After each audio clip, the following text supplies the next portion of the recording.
Yo, what's up with y'all, man? Battle Rap Science in the building, bro. So look, Molded Battle Rap League had their Breaking the Mold 4 event last night, and it was dope, man.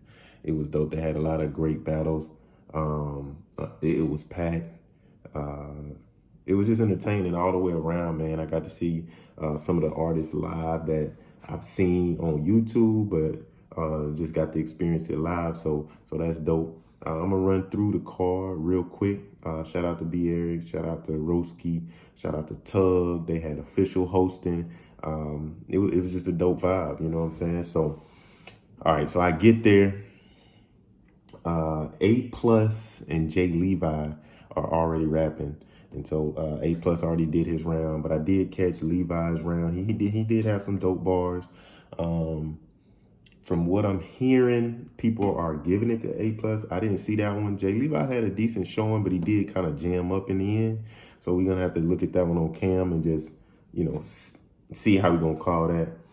But after that, they moved from the stage to a pit style, which I think was a good move, man. So for the second battle of the night, they had Pat B versus Just Real, JR Just Real. And this was a fire battle, man. JR Just Real came out the gate punching, structured, crowd control, delivery. He was doing his thing. He was punching Pat B.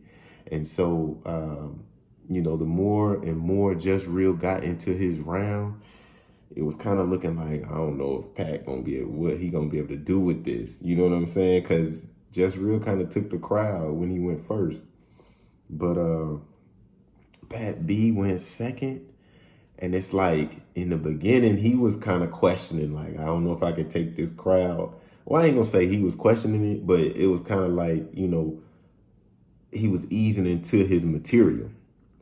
But man, he landed his first punch and he saw that the crowd was rocking with him. He started lighting them up then. He started lighting them up. He started throwing punches as Pat do, because he come with a million punches. He started landing. And then he got to this one bar where he like incorporated the address of the venue that we was at, and the crowd loved it. And from then on, he was punching. Pat B really did his thing, man. That's a good battle. I wouldn't be mad if people had it as debatable. I feel like I edged it to Pat just because Just Real, he started off hot, but you can tell his material kind of simmered down towards the end. And I feel like Pat did the exact opposite. He built every punch. So he started off, I ain't gonna say low, but he started off lower than where he finished. Every punch got stronger for him as he was going. And so by the end of the round, it was kind of like, yeah, Pat got this. You know what I'm saying? So I talked to a lot of people that said they was impressed by Pat B. You know what I mean? He was a lot doper than what they were anticipating. And so that was a good look for him, man. Shout out Pat B. Then they had, who they had? I'm going to just go in the order with the cards say, even though it didn't go in this order last night. Chris Jiggs versus DeFazo. Chris Jiggs did his thing, man. He was punching consistent. He's a little bit unorthodox, but you could tell that he's a writer. And from beginning to end, he was clean. Chris Jiggs did his thing. Then Fazo went. Fazo, he was starting to show flashes of that Fazo that we all love to see, but he couldn't quite finish. And he couldn't quite finish strong, man. So we got Chris winning that one clearly. Shout out to Chris Jiggs and Fazo, man. You know what they say about preparation, man. That makes it. A lot of times in battle rap, I feel like preparation is like 50% of your battle. Writing is probably like 30%, or maybe even less. Performance is the rest. So you know what I mean. You gotta prepare. If you're not prepared, then you just behind the eight ball. Hugh Free and Nam. This was a good battle, man. A judge battle. Hugh Free, yeah. Nam went first, and Nam do what he do. Nam is consistent. Nam gonna hit you with a million punches. He even gave you some of the real talk. He mixed in a lot of different things there. And so that's one thing about Nam having a judge battle. I feel like he's serviced better viewing it on cam. But that's not to say Hugh Free kind of really stole this battle from him, because Hugh Free came out the gate punching. And then he also incorporated some creativity, some things that the crowd hadn't seen that night. I'm talking about he was doing performance bars. He was doing you know, what they call hesitation punches. He was doing a lot of complex battle rap techniques in this battle. And all of those things are kind of what you need if you're going to win in the building. And so, you know, I feel like his approach really won him that.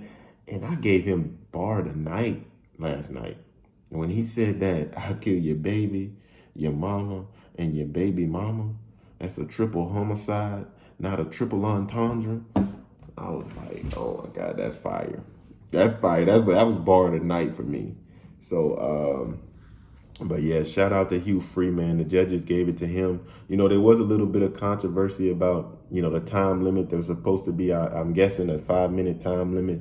But nevertheless, you know, the judges gave it to Hugh Free. So salute to that man. Salute to Nam too, because Nam always do his thing, bro. Let's see. Then we had Black Lyric versus Jay Artillery. Man, you know, ever since I seen Jay Artillery on Bars and Roses, I've always thought that she was dope. I thought that her style and the way that she writes is very potent. I've seen some amazing showings from Black Lyric as well. Her versus Frank Nitty, her versus Lisa. She really kind of stepped up her performance and her bars as well. So I thought that this was going to be a dope battle, man. And it was. Black Lyric came out the gate and she was on her game. She was punching. She basically punched Jay Artillery's head off. She came with a million punches and she performed them right. You know what I mean? She had the projection. She had the stage presence. She did a thing, man. And then it was time for Jay Artillery to go. And you can tell she was so amped up and she was trying to get her material out. And I say she probably got 30% of material out and she kind of jammed up. She was doing decent, but it was clear that the content that she was having so far wasn't gonna be able to beat Black Lyric, because she actually had bars, punches that were creative and structured. You know what I'm saying? Jay Artillery was rapping and she was rhyming good, but the punch creativity level hadn't hit that meter at all from the 30% that she was able to get out. So, you know, I would have liked to see what the battle looked like had she finished, but, you know, it was still kind of clear that it was a level right there. So, you know, salute to Black Lyric. Salute to Jay Artillery too, though. But, you know, it's another thing about preparation. People don't understand how much preparation really plays into battle rap. That's, like I'm going to say it again, that's 50% of it.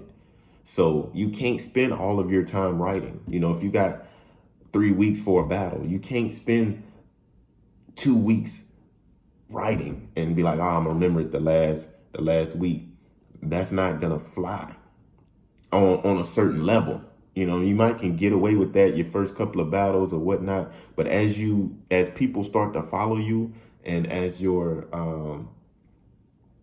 stock starts to grow in battle rap, that's not going to cut it. So if you got 3 weeks, you may want to say, okay, 50% of that time, I'm going to leave for preparation. So I'm only going to write for a week and a half and prepare for another week and a half. See, I'm dropping jewels. Y'all going to have to catch these. You know what I mean? Because this is really the key to unlocking your career if you want to pursue it. You know what I'm saying? Preparation is the largest part of being a battle rapper. So being able to write in bars, yeah, that's the main thing that you're judged on.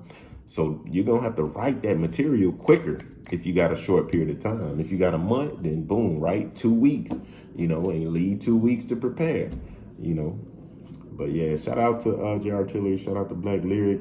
Next, so I'm gonna just go ahead and tell you the battles that didn't go down. Oh yeah. Next, Ro Baby and Classic Cole. This battle went down.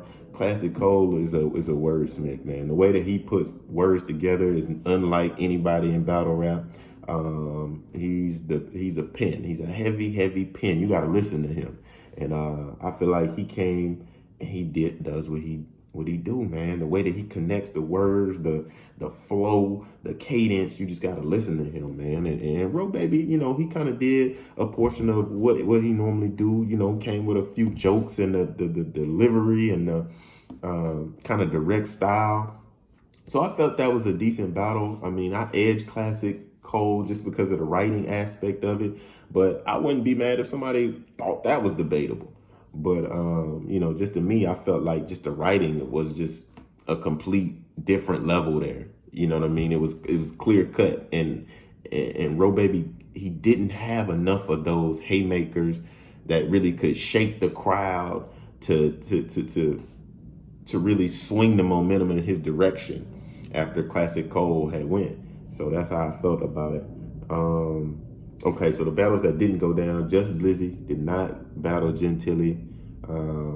I still want to see that, man, because Just Blizzy, y'all need to start giving Blizzy his credit, man, because Blizzy is actually very hard to beat. You know what I mean?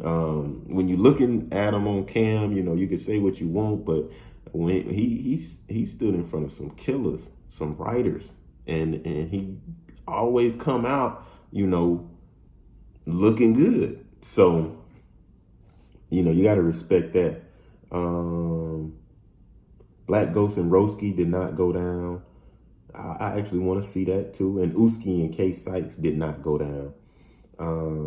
What else we got? The main event goes after that.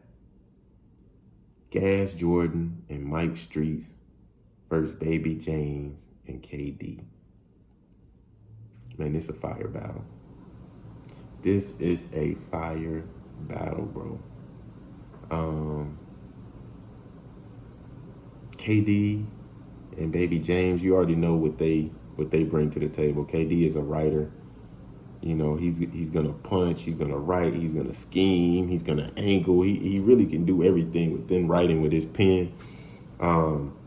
Baby James is a puncher, heavy puncher. So them combined, I was expecting them to go through the roof, and they did. They came and they did exactly what I expected them to do. I will say, at the end of their round, I kind of was looking around like they left the door open. They left the door open. I feel like at the end of that round, I was like, if Gas and Mike Streets come with it, they can beat these guys. And they actually came with it, man. They put together great material. They had really good coordination and chemistry, and it was just a dope round to see, man. It was just a dope round to see. Classic battle. I feel like it was really a classic battle. That's one that's gonna be watched for years to come, and people are gonna go back and look at it.